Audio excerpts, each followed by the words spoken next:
जिसने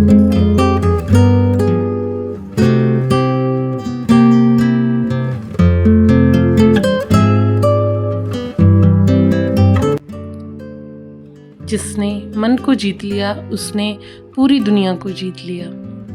Radhe Radhe my YouTube family, welcome to my channel. कैसे हो आप लोग? आई होप आप सब लोग अच्छे होंगे। तो फ्रेंड्स, जो मेरे व्यूअर्स नए हैं और पहली बार मेरी वीडियो देख रहे हैं, उनको मैं एक बार बता दूं कि मेरा नाम है मीना और मैं एक हाउसवाइफ हूं। मैं यूजीसी नेट की एस्पिरेंट हूं और साथ में बीएड भी कर रही हूं। मेरा बीएड का 3rd सेमेस्टर है।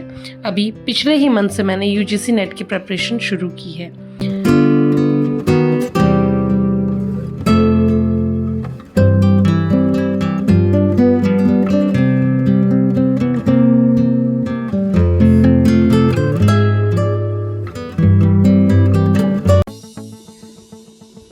मेरी पढ़ाई में 10 साल का गैप है।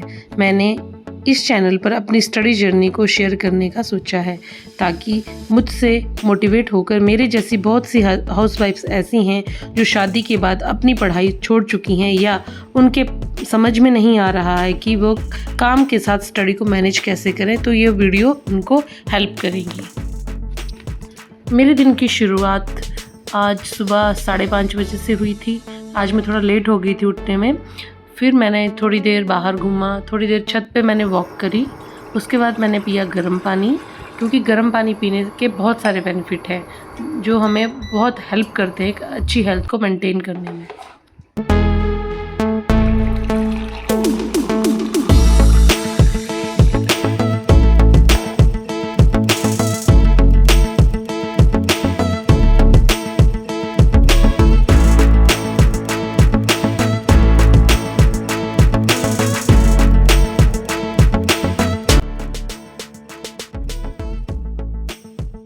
इसके बाद मैं नहा के रेडी हो गई और मैंने की पूजा, और पूजा के बाद ब्रेकफास्ट करके मैं बैठ गई थी पढ़ने।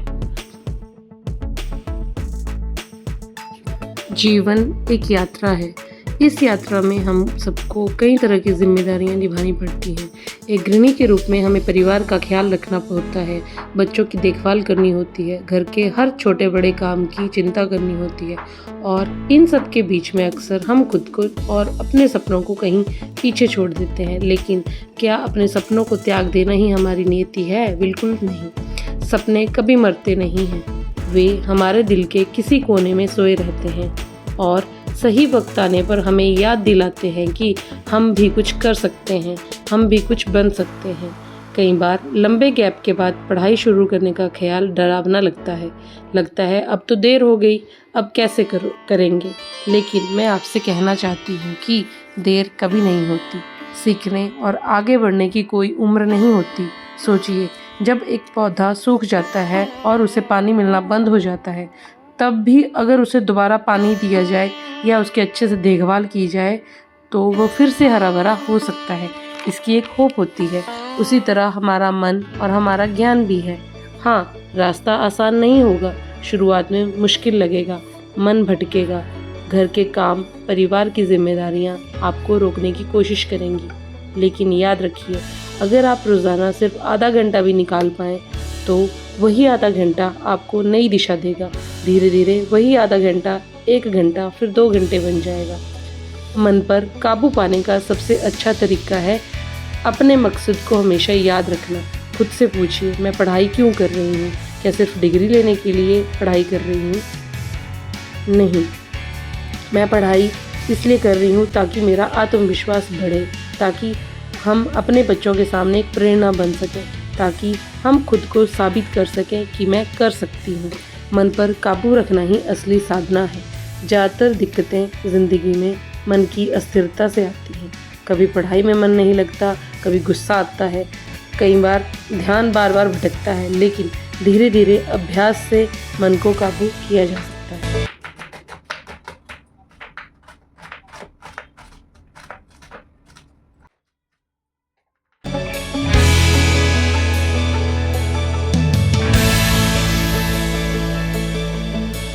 और अब सवाल ये उठता है कि मन पर काबू कैसे पाया जाए। तो इसके कुछ एक आसान तरीके हैं जो मैं खुद भी अपनाने की अभी कोशिश करती हूँ और कर रही हूँ। तो इसमें फर्स्ट है, लक्ष्य स्पष्ट रखिए, गोल। जब तक मन को पता हो नहीं होगा कि उसे कहाँ जाना है, वो भटकेगा। हर दिन छोटा सा टारगेट तय कीजिए, जैसे आज मुझे 5 पेज पढ़ने हैं या आज मुझे ये वाला चैप्टर कंप्लीट करना है। नंबर 2, आदत बनाइए। मन वही करता है जो आसान लगे, उसे ट्रेन करना पड़ता है।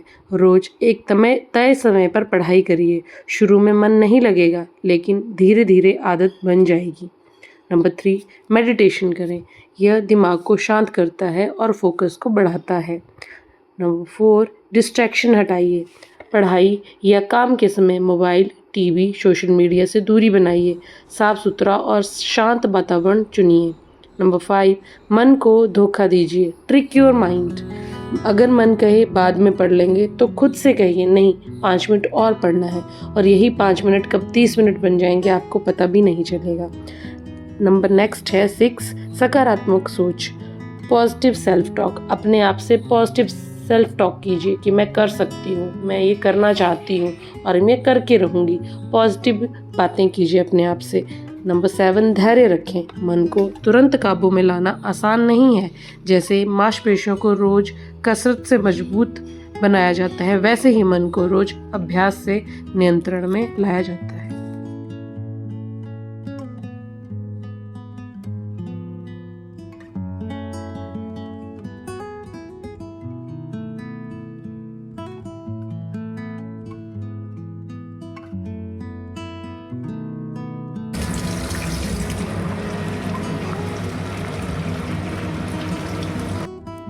मन पर काबू पाना आसान नहीं, पर असंभव भी नहीं। छोटे छोटे अभ्यास, धैर्य और अपने लक्ष्य की याद हमें धीरे धीरे मजबूत बनाते हैं। तो ये थे कुछ एक मेरे विचार कि जिससे आप मन पे काबू पा सकते हैं।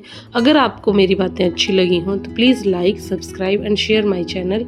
और अब कमेंट करके ये भी बताइएगा कि आपको मेरी रूटीन कैसी लगी। Thank you.